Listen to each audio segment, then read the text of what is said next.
Hello friends, welcome to banker study Hindi special. मैं पीयूष यादव आपका बहुत बहुत स्वागत करता हूं आपकी अपनी फैमिली में और आशा करता हूं कि आप सभी लोग स्वस्थ होंगे और अपने परिवार का ध्यान रख रहे होंगे। तो जैसा कि आपको पता ही है कि हम आपको आरआरबी पीओ और क्लर्क के लिए हिंदी और कंप्यूटर की क्लासेस को प्रोवाइड कराते हैं और साथ ही आपको हम मेंस लेवल का क्वांट प्रोवाइड कराते हैं, क्योंकि अभी प्रीलिम्स आ चुका है आरआरबी पीओ का। तो ये एक स्पेशल सेशन है जो हम 10 दिन का चला रहे थे। तो उसमें 4 डीआई आपको प्रीलिम्स लेवल की मिलने वाली हैं, एक ही क्लास में होंगी और बहुत जल्दी हम इसको ख़त्म करेंगे, ठीक है। और आज आपकी हिंदी की क्लास भी है, रात में 9 बजे हिंदी की क्लास होगी। और आप हमारे टेलीग्राम ग्रुप से भी जुड़ जाइए, जितने भी लोग हो। टेलीग्राम ग्रुप पे आपको हिंदी के रीडिंग के आर्टिकल मिल जाते हैं। टेलीग्राम ग्रुप का नेम मैं आपको बता देता हूँ, सिंपली जाओ टेलीग्राम पे सर्च कर लो एडुकेटर पीयूष यादव, ठीक है। एडुकेटर पीयूष यादव, सिर्फ इतना आप सर्च कर लो, आपको हमारा ग्रुप मिल जाएगा। वहाँ पे आप ज्वाइन हो सकते हो। वहाँ पे फ्री पीडीएफ और ई बुक्स मिल जाती हैं और साथ ही हिंदी के लिए जो रीडिंग आर्टिकल है वो मैं वहाँ पे डेली लिंक सेंड कर देता हूँ, आप वहाँ से जाके कर सकते हो। तो ये आपकी सबसे पहली डीआई है। इंग्लिश वाले भी देख लो और एक बार कोशिश करो। देखो मैंने क्या किया है कि आपका टाइम ख़राब ना हो, इसलिए मैंने क्वेश्चंस नहीं रखे। क्वेश्चंस मैं आपको तुरंत के तुरंत बताता चला जाऊँगा और सिंपल क्वेश्चन ही आते हैं प्रीलिम्स के अंदर। बिल्कुल ये मान के चलो कि जो अगर आप प्रैक्टिस लगातार करो तो आपको पता होता है कि डीआई का क्वेश्चन आएगा क्या। और ये हिंदी वाले बच्चे आप लोग ट्राई कर लो, ठीक है। और देखो डीआई करने का जो सबसे अच्छा तरीका है ना, वो ये है कि डीआई करते पर आप सबसे पहले टेबल को कंप्लीट करो। टेबल को कंप्लीट करने का क्या मतलब है, ये चीज़ आपकी स्क्रीन पे होगी। आपको तुरंत एक टेबल बनानी है कि उस टेबल में जो जो डेटा आप लिख सकते हो इस डीआई को देख के, वो डेटा उसमें तुरंत नोट डाउन कर लो। फिर आप अपनी डीआई के आंसर देना शुरू करो, जैसा कि हमेशा से मैं मेंस की डीआई में करता हूँ ना, कि पहले मैं टेबल को कंप्लीट करता हूँ, उसके बाद मैं क्वेश्चंस पे जाता हूँ। आप लोग की नॉर्मली गलती क्या होती है कि आप लोग पहले क्वेश्चन देखते हो, जो भी कुछ लोग गलती करते हो इस तरीके से, सब नहीं करते हो, कि आप लोग पहले क्वेश्चन देखते हो फिर टेबल में जो भी डीआई दी होती है उसमें देख रहे होते हो कि क्या क्या करना है। ऐसा नहीं करना, तुरंत के तुरंत टेबल अपनी ड्रॉ करो और आप खुद देखोगे कि आपके क्वेश्चन कितनी जल्दी हो पा रहे हैं, ठीक है। तो चलो यहाँ पे मैं इसकी टेबल यहीं पे कंप्लीट कर देता हूँ। देखो इसमें क्या कहा जा रहा है। The table below show represent the number of handkerchief sold by 5 shopkeeper. जो हैंकरचीफ हैं 5 शॉपकीपर के द्वारा बेचे जा रहे हैं। It also shows the ratio of two red to white colour handkerchief. इसमें रेड और वाइट, ये आपके जो रूमाल हैं उसमें रेड का और वाइट का इन्होंने रेशियो दे रखा है, ठीक है। And the number of blue handkerchief sold by each shopkeeper, और जो ब्लू हैंकरचीफ है उनकी संख्या दे रखी है। टोटल आपके ये दे रखे हैं। अब ये बताओ टोटल में से ब्लू वाले अगर हटा दोगे तो कौन से बचेंगे, रेड एंड वाइट बचेंगे। उनका आपको रेशियो दे रखा है, टेबल कंप्लीट हो जाएगी। कैसे करोगे, 240 में से 60 जाएगा, 180 आएगा और 4 और 5 का रेशियो, यानी कि 4 + 5 करोगे 9 = 180 के 1 = 20 के, तो ये कितना हो जाएगा, 80 और 100 हो जाएगा। और ये रेड है, ये क्या है, ब्लू है, सिंपल। अब आगे चलो, यहाँ पे देखो 80 अगर हटा दोगे 240 बचेगा, 7 और 5 12, 12 = 240 के 1 = 20 के कितना हो जाएगा, 140 और 100 हो जाएगा। अब ऐसे ही 180 अगर माइनस करोगे 120 माइनस करोगे 280 में से 160 बचेगा, 5 और 3 8, 8 = 160 के, तो कितना हो जाएगा, 1 = फिर से 20 के, तो ये कितना हो जाएगा, 100 और 60 हो जाएगा। 140 माइनस कर दो 320 हो जाएगा, 9 7 16, यानी कि 1 = अगेन 20 के, तो ये कितना हो जाएगा, 140 और 180। फिर देखते हो तो 100 माइनस करोगे तो कितना बचेगा, 280, 3 और 4 7, 7 इन बराबर अगर 280 के 1 = 40 के, ये कितना हो जाएगा, 120 और 160। Table complete. अब देखो क्वेश्चन इसमें किस तरह से बनेंगे। देखो आप लोगों को अगर ये लग रहा है ना कि एग्ज़ाम में आपके जो क्वेश्चंस होंगे देखो कैसे पूछे जाएंगे, कि एवरेज नंबर आपको बताना है शॉपकीपर ए बी सी के रेड हैंकरचीफ का। तो आप क्या करोगे, रेड हैंकरचीफ देख लोगे ए बी सी के, 3 बार ये डेटा लिया जा रहा है तो कितना हो जाएगा, एवरेज बताना है किसका, रेड हैंकरचीफ ए बी और सी का। इस तरह से क्वेश्चन पूछे जाएंगे, सिंपल सा है। तो इसको जैसे आप जोड़ लो, 180 और 140 कितना हो जाएगा, 320 हो जाएगा, अपॉन 100 कर लो, सॉरी अपॉन 100 नहीं, अपॉन 3 करोगे क्योंकि 3 डेटा है, तो ये बस आपका आंसर हो जाएगा 320/3, ठीक है। और एक बहुत सिंपल से क्वेश्चन पूछे जाएंगे। किसी का एवरेज पूछ लेगा, कभी कह देगा कि आप हमें ये बताइए कि जो शॉपकीपर ए के द्वारा जो ब्लू हैंकरचीफ बेचे गए हैं यानी कि 60, वो शॉपकीपर ई के द्वारा बेचे जाने वाले रेड हैंकरचीफ से कितना कम या ज़्यादा है, कितने प्रतिशत कम या ज़्यादा है। तो कितने ई का रेड हैंकरचीफ कितना है 120, तो 60 120 से कितना कम या ज़्यादा है सर? 60 ज़्यादा है किससे? 100 किससे? जिससे तुलना कर रहे हो 120 से, इंटू परसेंटेज के लिए क्या कर दोगे 100 कर दोगे, तो ये क्या हो जाएगा 50%। जो आपका जो कम है, क्या कम है? हमारे जो शॉपकीपर ए के द्वारा बेचे जाने वाले जो ब्लू हैंकरचीफ हैं वो शॉपकीपर ई के द्वारा रेड हैंकरचीफ बेचे जाने वाले से 50% कम है। बस सिंपल से ऐसे आंसर आ जाएंगे। ठीक है, तो इस तरह के क्वेश्चन के ऊपर तो हम टाइम वेस्ट करने वाले हैं नहीं, केवल आपको मैं एक आइडिया दे रहा हूँ कि एग्जाम में आपको डीआई किस लेवल की दिखने वाली है। सोच रहे होगे सर इतना सिंपल आएगी, सर इतना ही सिंपल आती है, बस एग्जाम का वहाँ प्रेशर आपको लग रहा होता है, इसलिए चीज़ें लगती हैं कि इतना टफ हो गया, वो हो गया, ये हो गया। नेक्स्ट डीआई देखो इसमें क्या कहा जा रहा है, ये हिंदी वाले पहले आप लोग देख लो, फिर मैं तो इंग्लिश में करा ही दूंगा इसे। ठीक है, स्क्रीनशॉट ले लो, बनाने की कोशिश करो, सिंपल सिंपल चीज़ें सारी। यहाँ पे देखो क्या कहा जा रहा है कि 5 company sold 2 different type of fan. 5 company है ABC, कौन सी है ये कंपनियों के नाम दिए गए हैं।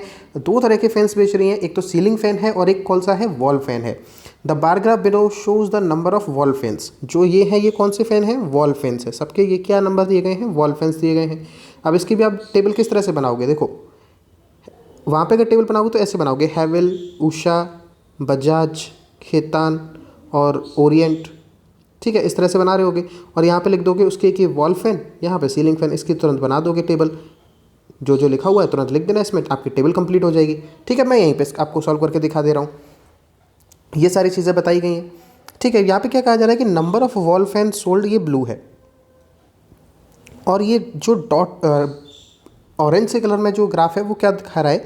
Percentage by which the number of ceiling fan sold.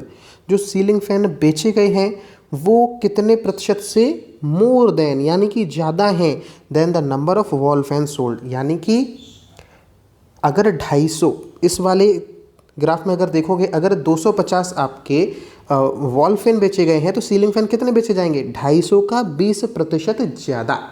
ठीक है, तो 250 का 20% अगर ज़्यादा होगा तो सीलिंग फैन कितना हो जाएगा? 250 का 20% निकालोगे कितना हो जाएगा बताओ? 50 हो जाएगा। 50 ज़्यादा है तो ये कितना हो जाएगा? 300 हो जाएगा। सीलिंग फैन 300 आ गए हैवेल्स के।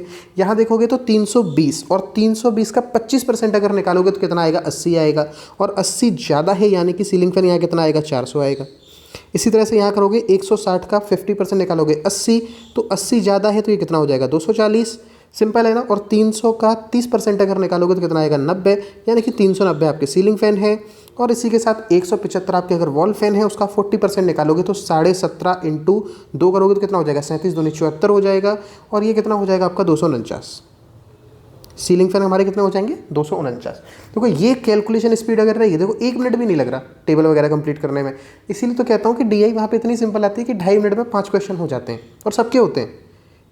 इजी है सब कुछ करना, आप इजीली 65 नंबर ला सकते हो अगर प्रैक्टिस आपने कैलकुलेशन पे अच्छी कर रखी है। 2 डीआई कंप्लीट हो चुकी है। कुछ कह रहे होगे सर इसके क्वेश्चन कैसे आएंगे? भाई आपने इतनी बार डीआई की प्रैक्टिस करी, आपके सामने जो टेबल बना ले तो उसमें आपके सामने डेटा होता है, और डेटा में से वही वो घिसे पिटे से क्वेश्चन पूछता रहता है कि इसका एवरेज बता दो, ये किससे कितने % ज़्यादा है, वो किससे कितना % कम है। अगर कोई तीसरी दुकान आ जाए उसका ये अगर उससे 10% ज़्यादा हो, ये उससे 20% कम हो, तो वो सारी चीज़ें चलती रहती हैं। उसके ऊपर तो मैं टाइम वेस्ट करने वाला हूँ नहीं। आप भी क्योंकि प्रैक्टिस कर रहे हो तो यहाँ पर बस ये आपको पता रहना चाहिए कि लेवल क्या रहने वाला है। ठीक है, अब यहाँ पर देखो एक और आपके सामने डीआई है, इसमें हिंदी लगाने की कोई ज़रूरत मुझे लगी नहीं। यहाँ पे देखो क्या लिखा जा रहा है कि the given line chart shows the expenditure and saving of Rajan in different month. जो राजन है उसकी सेविंग और एक्सपेंडिचर को दिखा रहा है। ठीक है, टोटल इनकम क्या हो जाएगी? एक्सपेंडिचर और सेविंग को जोड़ के उसकी इनकम हो जाएगी। जो एक्सपेंडिचर है वो किस में लिखा हुआ है? ब्लू लाइन में लिखा हुआ है। ये एक्सपेंडिचर है आपका, ये एक्सपेंडिचर है, ये एक्सपेंडिचर है, ये एक्सपेंडिचर है, ये एक्सपेंडिचर है, और बचा हुआ आपका क्या है? सेविंग है। तो सिंपल है, सैलरी आप लोग निकाल लोगे। सैलरी कितनी हो जाएगी बताओ? सैलरी कितनी हो जाएगी? इसका 24 और 18 से जोड़ दोगे कितना हो जाएगा? 4200। ठीक है, और 3000 2000 5000 हो जाएगा ये सैलरी। यहाँ पे कितना हो जाएगा? 5400 हो जाएगा। ये कितना हो जाएगा? 5600 हो जाएगा। और यहाँ पे कितना हो जाएगा? 45 इंटू 25 कितना, सॉरी 4500 और 2500 कितना हो जाएगा? ये 7000 हो जाएगा। और ये कैसी है? ये मंथली सैलरी है, यानी कि अलग अलग उसने कितनी सैलरी पाई है इसके बारे में आपको बताया गया है। आपका पूरा डेटा तैयार है आपके सामने, बस क्वेश्चन करना शुरू कर दो। ये डीआई क्या आएगी सर? आने को बिल्कुल आ सकती है 2 से 3 नंबर में। ठीक है, 2 से 3 नंबर में ऐसी DI पूछ सकते हैं, तो इसके लिए भी तैयार रहना। बिल्कुल सिंपल सा पूछा जाएगा, फालतू में टेंशन ना लिया करो। मेंस की DI लेवल अच्छा आता है, आपको करा चुका हूँ। ये प्रीलिम्स की DI है, बहुत सिंपल आती है ना। लास्ट टाइम चलते हैं कैसलेट DI के ऊपर। ये देखो, ये आपके सामने कैसलेट DI देख के भी लग रहा होगा सर इतनी बड़ी, लेकिन एग्जाम में इससे बहुत छोटी आएगी। मुश्किल से मुश्किल उसमें 5 या 6 लाइन होंगी, और बस एक कोई ऐसी ट्रिकी लाइन होगी जो आपको फंसा सकती है। तो आपको उस लाइन में को बस ध्यान रखना है अगर कैसलेट कर रहे हो तो। मेरी पर्सनल एडवाइस ये है कि कैसलेट को स्टार्टिंग में स्किप कर देना, और अगर आपके पास और कुछ करने के लिए नहीं बच रहा है तो कैसलेट करना, या फिर कैसलेट बहुत सिंपल सा आपको लगे तो कर देना। और यहाँ पे देखो, ये हिंदी वाले बच्चे आप लोग देख लो, ठीक है। यहाँ तक किसी को कोई दिक्कत नहीं है, ठीक। अब ये क्वेश्चन मैं आपको दे रहा हूँ होमवर्क में। कह रहे हो कि सर इतने बड़े आप बहुत मतलब वो कर देते हो। ये आप लोगों का होमवर्क है।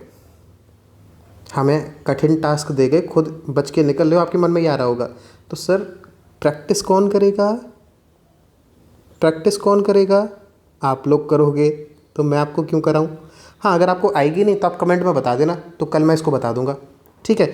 और ट्राई करना इसमें कम से कम इसका स्टैंडर्ड टाइम मान के चलो 3 से 4 मिनट इसका स्टैंडर्ड टाइम है। इतने में आपको निपटानी है ये DI। और हाँ, रात में 9 बजे आपकी आज हिंदी की क्लास है। टॉपिक रहने वाले हैं वाक्य त्रुटि, रिक्त स्थान, और एक टॉपिक और देख लेते हैं। एक टॉपिक मैंने अभी सोचा नहीं, एक्चुअली डिसाइड नहीं किया था।